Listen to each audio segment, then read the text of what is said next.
Hey guys, ఈ వీడియోలో మనం డిహెచ్సిపి అంటే ఏంటి అండ్ డిహెచ్సిపి ఎలా హ్యాక్ అవుతుంది అనేది చూద్దాం. బేసిక్గా డిహెచ్సిపి అంటే డైనమిక్ హోస్ట్ కాన్ఫిగరేషన్ ప్రోటోకాల్. ఇది ఏం చేస్తుంది అంటే మనకి ఐపీ అడ్రసెస్ని అసైన్ చేయడం జరుగుతుంది మన నెట్వర్క్ డివైసెస్కి ఆటోమేటిక్గా.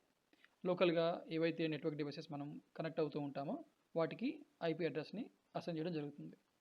వితౌట్ డిహెచ్సిపి సర్వర్ మనం నెట్వర్క్ని యాక్సెస్ చేయలేం. ఇన్ కేస్ మనం నెట్వర్క్ని యాక్సెస్ చేయాలి అనుకుంటే మాత్రం మనం మాన్యువల్గా ఐపీని అసైన్ చేయాల్సి ఉంటుంది. సో ఇప్పుడు మనం డిహెచ్సిపి సర్వర్ మీద ఎలాంటి అటాక్స్ జరగవచ్చు అనేది చూద్దాం. ఫస్ట్ వన్ వచ్చేసి DHCP spoofing attack and second one వచ్చేసి డిహెచ్సిపి స్టార్వేషన్ అటాక్. అటాక్స్ గురించి మరింత ఇన్ఫర్మేషన్ కావాలి అంటే మన ఛానల్ని సబ్స్క్రైబ్ చేసుకొని బెల్ ఐకాన్ని ఆన్లో పెట్టుకోండి.